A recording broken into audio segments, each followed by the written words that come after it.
ప్రస్తుతం ఉన్న పరిస్థితుల్లో ప్రకృతి వ్యవసాయంలో పండించిన ఆకుకూరలు కాయగూరలు ఎందుకు తినాలంటే మనం బయట తీసుకున్న కాయగూరలు ఆకుకూరలు ఎక్కువ కెమికల్ వాడటం వల్ల మనం ఎక్కువ అనారోగ్యం పాలవటం జరుగుతుంది. అందు గురించే మనకి సొంతంగా ప్రకృతి వ్యవసాయ పద్ధతిలో తీసుకుని మనం పండించుకుని తిన్న ఆహారం మనకు ఆరోగ్యాన్ని ఇస్తుంది.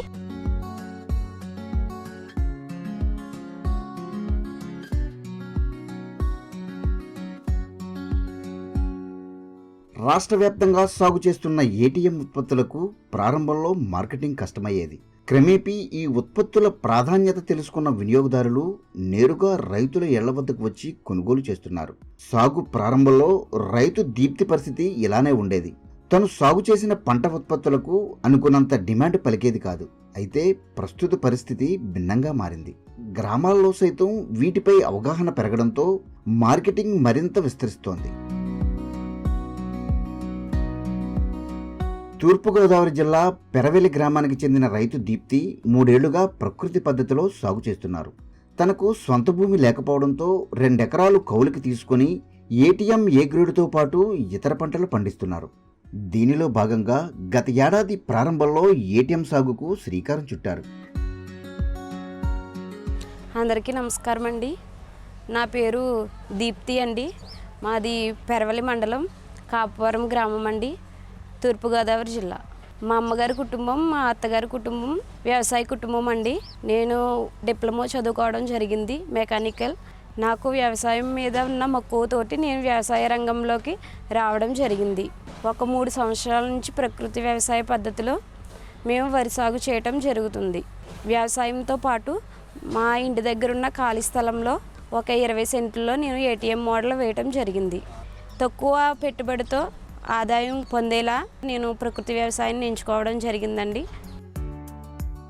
ఈ క్రమంలో ఏటీఎం సాగుకు నిర్ణయించిన రైతు దీప్తి దానికి అనుగుణంగా భూమిని సిద్ధం చేసుకున్నారు.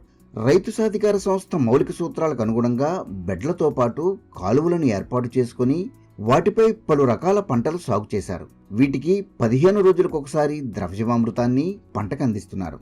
ఈ విధంగా సంస్థ నిర్దేశించిన రాజీ లేని సూత్రాలను పక్కాగా అమలు చేస్తున్నారు.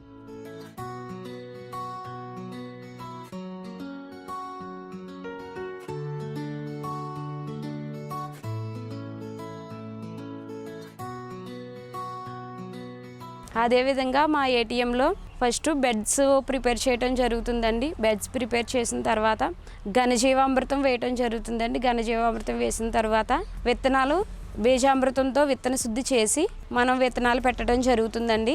తర్వాత మనం 15 రోజులకి జీవామృతం ఇవ్వటం జరుగుతుంది. స్ప్రేయింగ్కి దశపన్నీరు కషాయం, వేపగింజల కషాయం ఇవ్వటం జరుగుతుంది. పురుగుకి బలానికి గ్రోత్ ప్రమోటర్స్, చేప బెల్లం, కోడిగుడ్డు నిమ్మరసం, పాలింగువా ఇవ్వటం జరుగుతుందండి.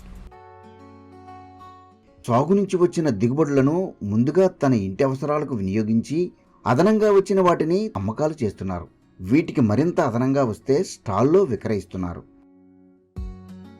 మా ఏటీఎంలో పండిన ఆకుకూరలు కాయగూరలు మేము మా కుటుంబంలో వాడుకోవడం జరుగుతుంది. అలాగే చుట్టుపక్కల ఉన్న కుటుంబాలకి మేము అమ్మడం జరుగుతుంది మరియు స్టాల్స్కి ఇవ్వటం జరుగుతుంది.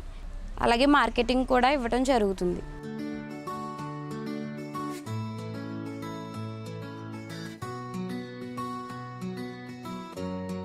సుమారు నా ఏటీఎం నుంచి ఆదాయం నెలకి ఒక 4,000 నుంచి 5,000 ఆదాయం తీసుకోవటం జరుగుతుంది. నేను ఈ ప్రకృతి వ్యవసాయ పద్ధతులు చేయటం వల్ల ప్రకృతి వ్యవసాయ సిబ్బంది గుర్తించి నన్ను ఐసీఆర్పీ కింద ప్రమోట్ చేసుకోవటం జరిగింది.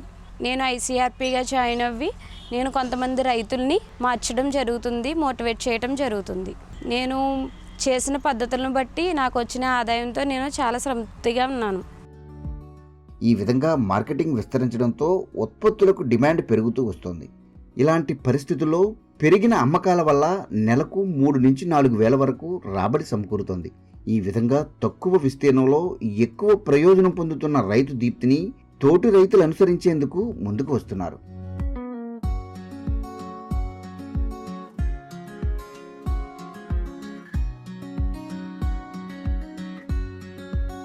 మా ప్రకృతి వ్యవసాయ సిబ్బంది అంతా నాకు సహకరించడం, ప్రోత్సహించడం జరుగుతుంది. నాకు 2 చిన్నపిల్లలండి. వారికి చిన్నప్పటి నుంచి పౌష్టికాహారం పెట్టాలనే ఉద్దేశంతో నేను ఏటీఎం మోడల్ వేయటం జరిగింది. అదేవిధంగా ఈ ప్రకృతి వ్యవసాయ పద్ధతులు కొనసాగిస్తూ రాబోయే రోజుల్లో కూడా వరి వ్యవసాయం కొనసాగిస్తూ అలాగే ఏటీఎం మోడల్ కూడా కొనసాగించాలని అనుకుంటున్నాను.